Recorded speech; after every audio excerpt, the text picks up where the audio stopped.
preparing to live stream the meeting. Yeah, Mom, you might want to turn off my camera. Yeah.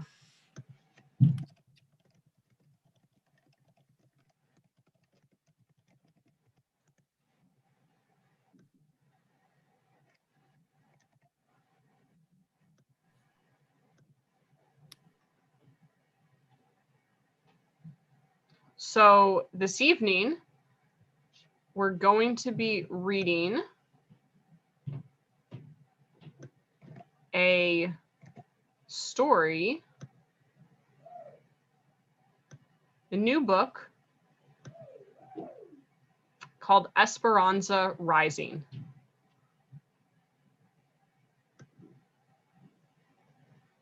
Oh, cool. By Pam Munez Ryan. I just love the cover to this book. And I can't wait to go on a journey with all of you through our story.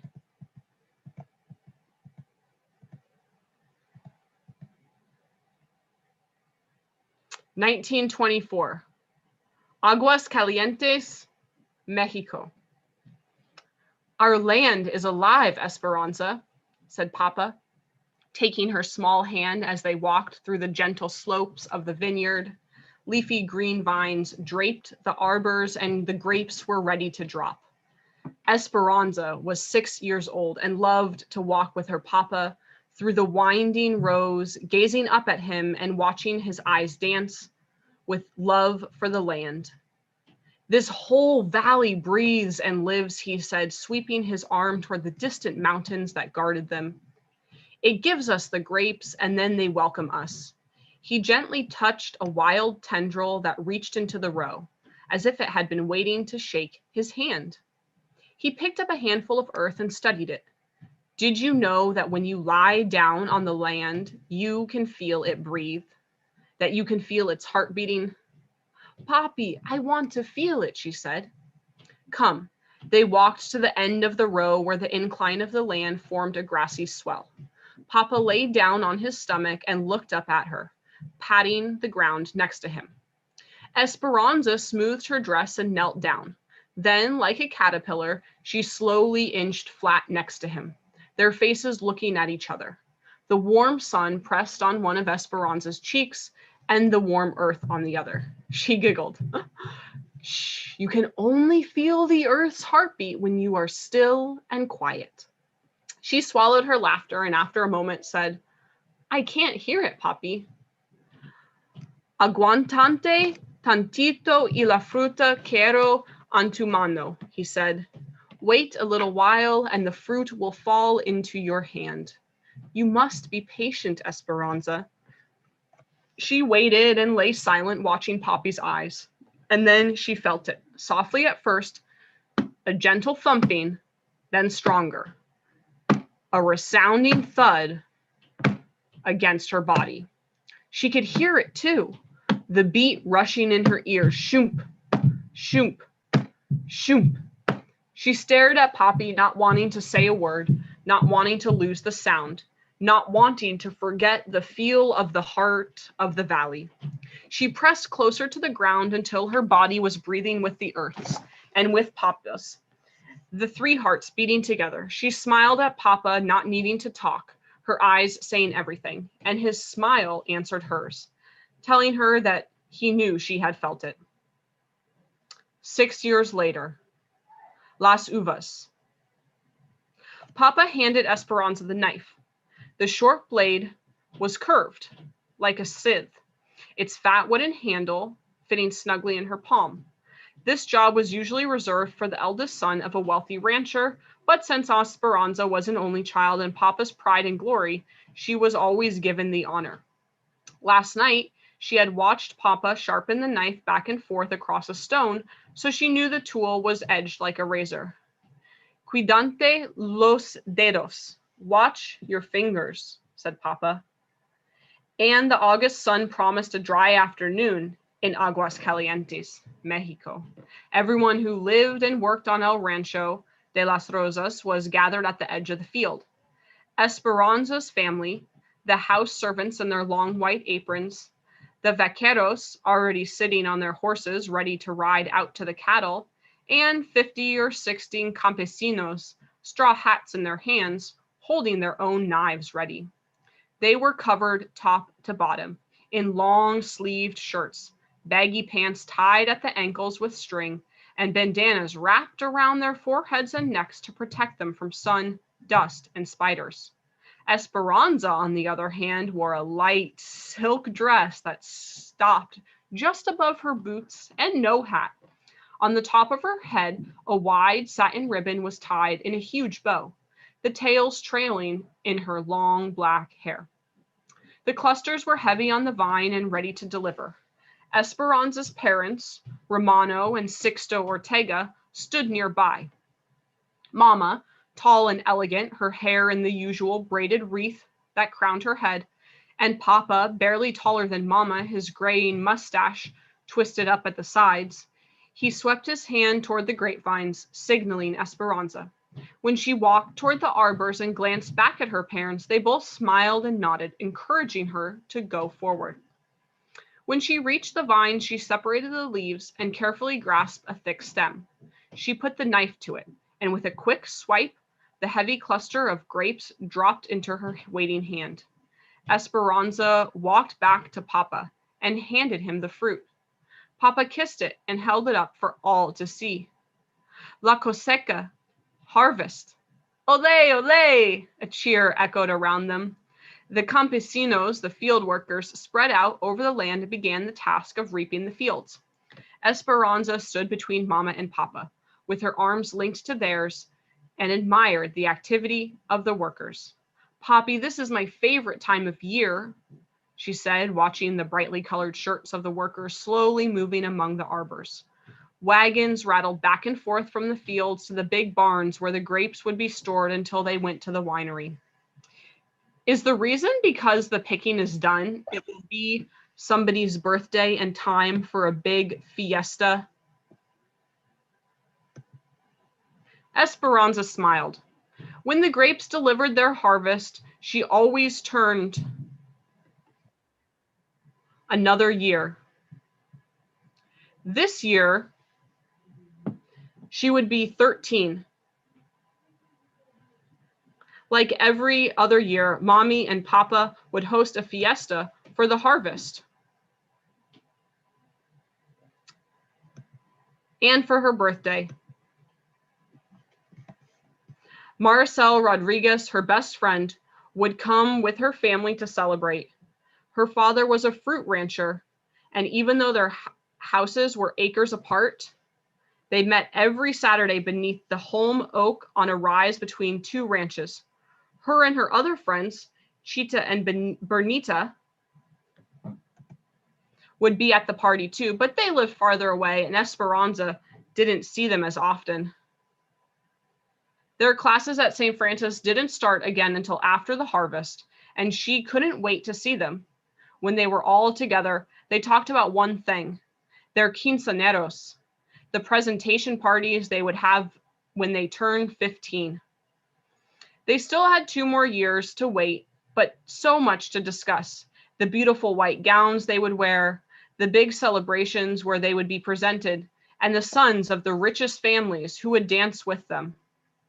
After their quinceañeras, they would be old enough to be courted, married, and become las patronas, the heads of their households, rising to the positions of their mothers before them.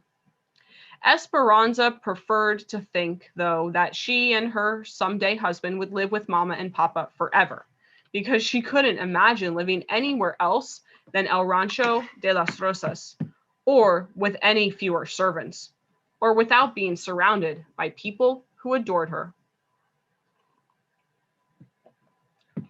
It had taken every day of 3 weeks to put the harvest to bed, and now everyone anticipated the celebration. Esperanza remembered Mama's instructions as she gathered roses from Papa's garden. Tomorrow, bouquets of roses and baskets of grapes on every table. Papa had promised to meet her in the garden, and he never could disappoint her. She bent over to pick a red bloom, fully opened, and pricked her finger on a vicious thorn. Big pearls of blood pulsed from the tip of her thumb, and she automatically thought bad luck. She quickly wrapped her hand in the corner of her apron and dismissed the premonition. Then she cautiously clipped the blown rose that had wounded her. Looking toward the horizon, she saw that the last of the sun disappeared behind the Sierra Madre. Darkness would settle quickly, and a feeling of uneasiness and worry nagged her. Where was Papa? He had left early in the morning with the vaqueros to work the cattle, and he was always home before sundown, dusty from the mesquite grasslands and stamping his feet on the patio to get rid of the crusty dirt on his boots. Sometimes he even brought beef jerky that the cattlemen had made, but Esperanza always had to find it first, searching his shirt pockets while he hugged her. Tomorrow was her birthday, and she knew that she would be serenaded at sunrise. Papa and the men who lived on the ranch would congregate below her window, their rich, sweet voices singing Las Mananitas, the birthday song. She would run to her window and wave kisses to Papa and the others. Then downstairs, she would open her gifts. She knew there would be a porcelain doll from Papa. He had given her one every year since she was born, and Mama would give her something she had made. Linens, camisoles, blouses embroidered with her beautiful needlework. The linens always went into the trunk at the end of her bed for algún día, for some day. Esperanza's thumb would not stop bleeding. She picked up the basket of roses and hurried from the garden, stopping on the patio to rinse her hand in the stone fountain. As the water soothed her, she looked through the massive wooden gates that opened into thousands of acres of Papa's land. Esperanza strained her eyes to see a dust cloud that meant riders were near and that Papa was finally home, but she saw nothing.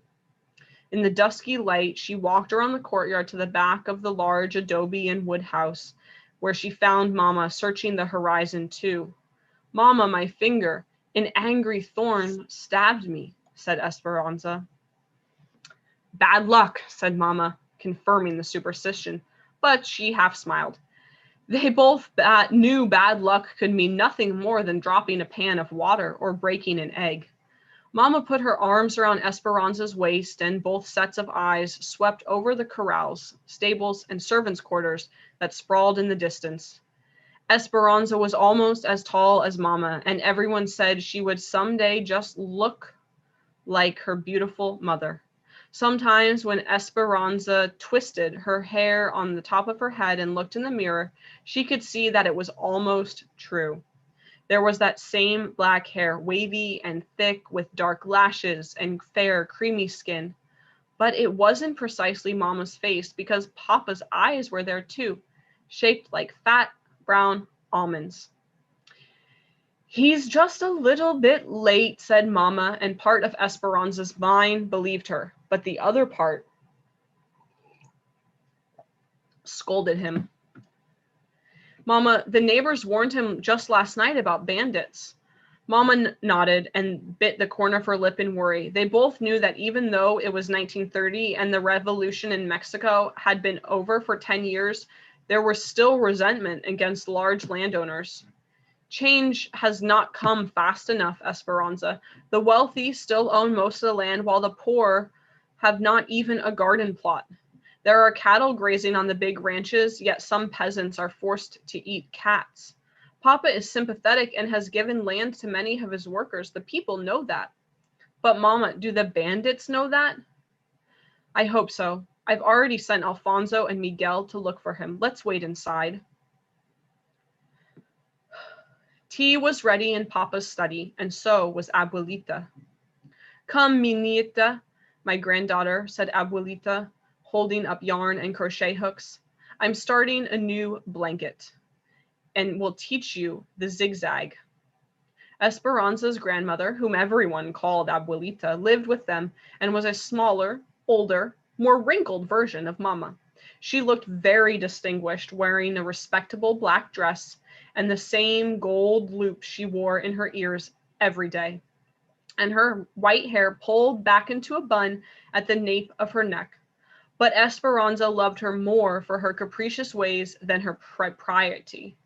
Abuelita might host a group of ladies for a formal tea in the afternoon, then, after they had gone, be wandering around barefoot in the grapes with a book in her hand, quoting poetry to the birds. Although some things were always the same with Abuelita, a lace-edged handkerchief peeking from beneath the sleeve of her dress, others were surprising. A flower in her hair, a beautiful stone in her pocket, or a philosophical saying salted into her conversation. When Abuelita walked into a room, everyone scrambled to make her comfortable. Even Papa would give up his chair for her. Esperanza complained, "Must we always crochet to take our minds off worry?" She sat next to her grandmother anyway, smelling her ever-present aroma of garlic, face powder, and peppermint. "What happened to your hand?" "A big thorn," said Esperanza. Abuelita nodded and said thoughtfully, "No hay rosa sin espinas." There is no rose without thorns. Esperanza smiled, knowing that Abuelita wasn't talking about flowers at all, but that there was no life without difficulties. She watched the silver crochet needle dance back and forth in her grandmother's hands. When a strand of hair fell into her lap, Abuelita picked it up and held it against the yarn and stitched it into the blanket. Esperanza, in this way, my love and good wishes will be in the blanket forever. Now watch. 10 stitches up to the top of the mountain, add 1 stitch, 9 stitches down to the bottom of the valley. Skip 1. Esperanza picked up her own crochet needle and copied Abuelita's movements, and then looked at her own crocheting. The tops of her mountains were lopsided, and the bottoms of the valley were all bunched up. Abuelita smiled, reached over, pulled the yarn, unraveling all of Esperanza's rows, and said, "Don't be afraid to start over." Esperanza sighed and began again with the 10 stitches. Softly humming, Hortensia, the housekeeper, came in with a plate of small sandwiches. She offered one to Mama. "No, thank you," said Mama. Hortensia set down the tray and brought a shawl and wrapped it protectively around Mama's shoulders. Esperanza couldn't remember a time when Hortensia had not taken care of them. She was a Zapotec Indian from Oaxaca, with a short, solid figure and a blue-black hair in a braid down her back. Esperanza watched the two women look out into the dark and couldn't help but think that Hortensia was almost the opposite of Mama. "Don't worry so much," said Hortensia. "Alfonso and Miguel will find him." Alfonso, Hortensia's husband, was an il jefe, the boss of all the field workers, and Papa's compañero, his close friend and companion. He had the same dark skin and small stature as Hortensia, and Esperanza thought his round eyes, long eyelids, and droopy mustache made him look like a forlorn puppy. He was anything but sad, though. He loved the land as Papa did, and it had been the two of them, working side by side, who had resurrected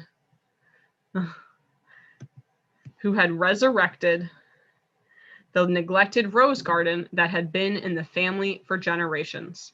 Alfonso's brother worked in the United States, so Alfonso always was talking about going there someday, but he stayed in Mexico because of his attachment to Papa and El Rancho de las Rosas.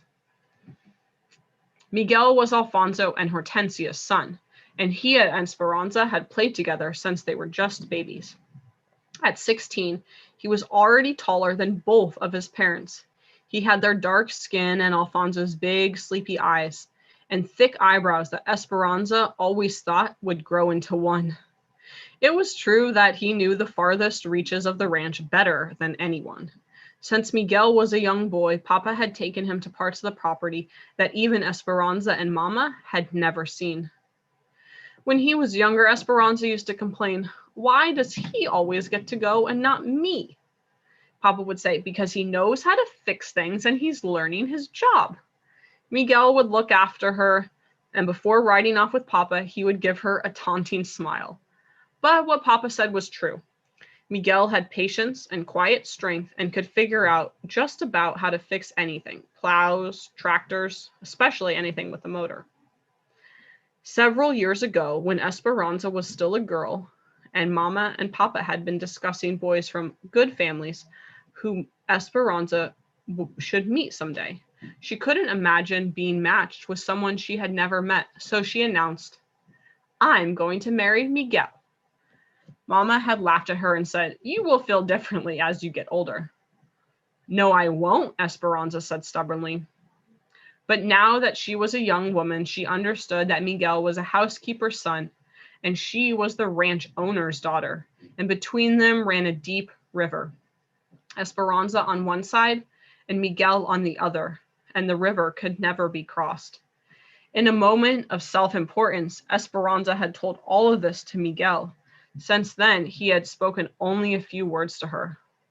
When their paths crossed, he nodded and said politely, "Mi reina," my queen, but nothing more.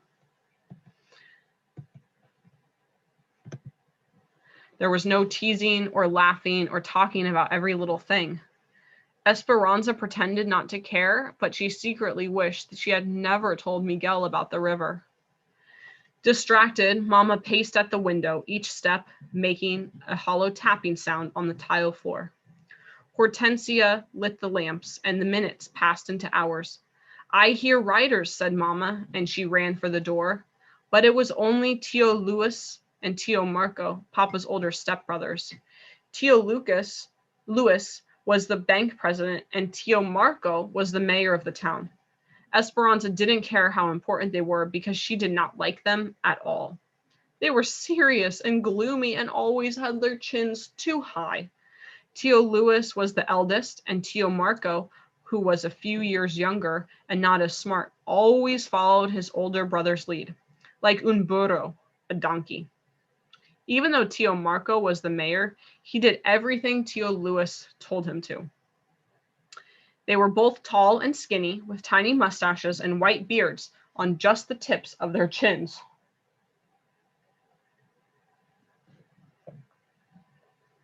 Esperanza could tell that Mama didn't like them either, but she was always polite because they were Papa's family. Mama had even hosted parties for Tio Marco when he ran for mayor. Neither of them ever married, and Papa said it was because they loved their money and power more than people. Esperanza thought it was because they looked like two underfed billy goats. "Ramona," said Tio Luis, "we have bad news. One of the vaqueros brought this to us." He handed Mama Papa's silver belt bucket, the only one of its kind, engraved with the brand of the ranch. Mama's face whitened. She examined it, turning it over in her hand. It may mean nothing. Then, ignoring them, she turned toward the window and began pacing again, still clutching the belt buckle. "We will wait with you in your time of need," said Tio Luis. And as he passed Esperanza, he patted her shoulder and gave it a gentle squeeze. Esperanza stared after him. In her entire life, she couldn't remember him ever touching her. Her uncles were not like those of her friends. They never spoke to her, played, or even teased her. In fact, they acted as if she didn't exist at all. And for what reason? Tio Luis's sudden kindness made her shiver with fear for Papa. Abuelita and Hortensia began lighting candles and praying for the men's safe return. Mama, with her arms hugging her chest, swayed back and forth at the window, never taking her eyes from the darkness. They tried to pass the time with the small talk, but their words dwindled into silence. Every sound of the house seemed magnified. The clock ticking, someone coughing, the clink of a teacup. Esperanza struggled with her stitches. She tried to think about the fiesta and all the presents she would receive tomorrow. She tried to think of bouquets of roses and baskets of grapes on every table. She tried to think of Marisol and the other girls giggling and telling their stories. But those thoughts would only stay in her mind for a moment before transforming into worry, because she couldn't ignore the throbbing soreness in her thumb where the thorn had left its unlucky mark. It wasn't until after the candelabra held nothing but short stubs and tallow that Mama finally said, "I see a lantern. Someone is coming." They hurried to the courtyard and watched a distant light, a small beacon of hope swaying in the darkness. A wagon came into view. Alfonso held the reins and Miguel held the lantern.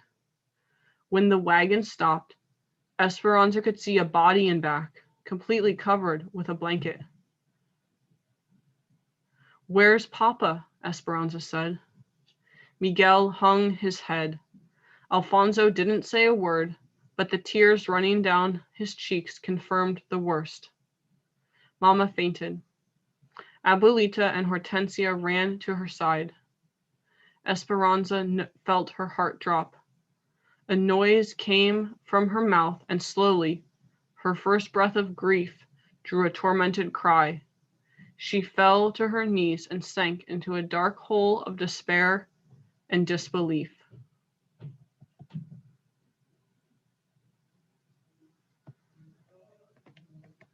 That's where we're going to leave the story tonight.